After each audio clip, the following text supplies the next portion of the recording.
বিসমিল্লাহির রহমানির রহিম। প্রিয় দেশবাসী, কেমন আছেন সবাই? জানি কেউ ভালো নেই, দেশের পরিস্থিতি ভালো না। বন্যা আমাদেরকে পানির নিচে নিয়ে গেছে। বিশেষ করে আমার ঘরেও পানি উঠছে, আমার ঘরেও আমি কিছু বাঁচাতে পারি নাই। এভাবে সবার আত্মীয় স্বজন, ভাই বন্ধু সবার ক্ষয়ক্ষতি হয়েছে।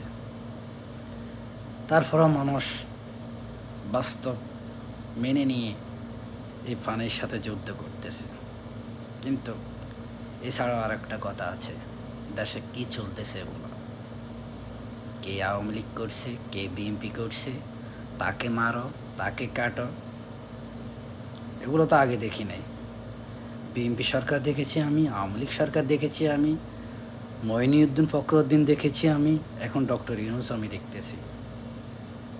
আমি তো দেখেছি আমার অনেক বন্ধু বান্ধব বিএনপি করত, তারা বুক ফুলিয়ে তারা নিজের মতন করে ঘুরতো, কেউ তাদেরকে কোনো দিন একটা টাচও করতো না। আমি দেখেছি আওয়ামী লীগের আমলে অনেক বিএনপির বড় বড় বিজনেসম্যান দেখেছি, অনেক চেয়ারম্যান দেখেছি, মেম্বার দেখেছি। কই, এগুলো তো হয়নি কারো ঘর জ্বালাই দেওয়া, কারো ব্যবসা প্রতিষ্ঠান ধ্বংস করে দেওয়া, কাউকে পিটিয়ে পিটিয়ে পিটিয়ে পিটিয়ে মেরে ফেলা। এগুলো কি হইতেছে? দেশবাসী, এগুলো কি হইতেছে?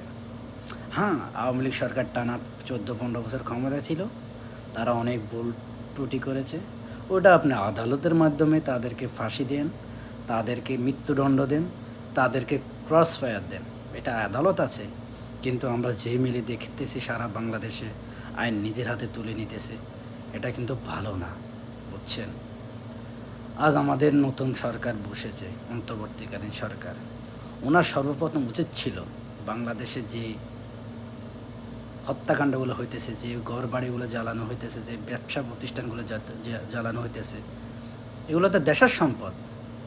যেমন গাজী গ্রুপের যে কারখানাটা জ্বালাই দিয়েছে, আমরা বাইরে থাকি, আমরা বিদেশে থাকি, গাজী টায়ার সারা পৃথিবীতে আছে।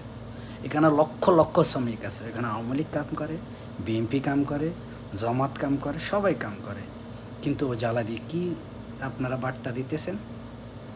আপনারা মানুষের ব্যবসা প্রতিষ্ঠানগুলো জ্বালা দিয়ে কী বার্তা দিতেছেন? এখন আপনারা জ্বালাইতেছেন, আবার 5 বছর 10 বছর পর আবার আরেক পার্টি আসবে, তারা জ্বালাবে। তো এটা তো রাজনীতি না। আমাদের বঙ্গবন্ধু 32 নম্বর বাড়িটা দেখেন, ওটা জ্বালিয়ে দিয়েছে। উনি তো সবার উপর, উনি তো কোনো রাজনৈতিক দল না, উনি একটা ব্র্যান্ড। আমাদের অন্তর্বর্তীকালীন সরকারের প্রথম কাজ ছিল অন্তত ওই বাড়িটা দেখে আসা, ওটার সংস্কার কাজ করে ওটাকে আবার নতুন করে ফিরে নিয়ে আসা ওনার কাজ ছিল। ওনার কাজ ছিল যেসব লোকগুলো মারা গেছে তাদের ক্ষয়ক্ষতি হয়েছে এগুলো দেখা, যেসব থানাগুলো জ্বালিয়ে দিয়েছে ওগুলো ডিজিট করা। আর আরেকটা কথা বলতেছি, বিএনপি আমল আমরা দেখেছি আওয়ামী লীগের অনেক নেতাকর্মী অ্যারেস্ট হয়েছে, কিন্তু ওরা কখনো কোনো নেতাকর্মীকে হাতে হ্যান্ডকাপ লাগায় নাই, জুতা মারে নাই, আন্ডা মারে নাই। আবার আওয়ামী লীগ সরকারের ক্ষমতাতে এসেছে, তারাও কোনো বিএনপির বড় বড় নেতাদেরকে আন্ডা লাগায় নাই, আন্ডা মারে নাই, জুতা মারে নাই, হেলমেট মারে না, কিল গুতা লাতিও মারে না। কিন্তু এখন আমাদের অন্তর্বর্তীকালীন সরকার বড় বড় এমপি মন্ত্রী সবাইকে ডিম, জুতা, মার, ঘুষি সব দিতেছে। এগুলো উচিত না। যেসব লোকগুলো অন্যায় করেছে, কিন্তু ওদের পূর্বপুরুষ দেখেন, ওরা সবাই অত্যন্ত বড় ফ্যামিলির ছেলে, বড় ফ্যামিলির সন্তান তারা, কিন্তু এগুলো হইতেছে। দেখেন দেশে আজকে বন্যা, সব তলিয়ে গেছে, মানুষ কষ্ট পাইতেছে। এই সময় তো অন্তত এগুলো বন্ধ করা উচিত। এদিকে বন্যার গজব পড়তেছে, এদিকে আল্লাহ গজব ঢালতেছে আমাদের উপরে। দেখেন আমাদের দেশটা ভৌগোলিকভাবে অনেক ইম্পর্টেন্ট, আমাদেরকে নিয়ে সবাই খেলা করে। ইন্ডিয়া পানি দিয়ে মারতেছে, আমেরিকা অস্ত্র দিয়ে দেশ ধ্বংস করতে চাইতেছে। একদিকে এগুলো সব এক ধরনের স্যাবোটাইজ।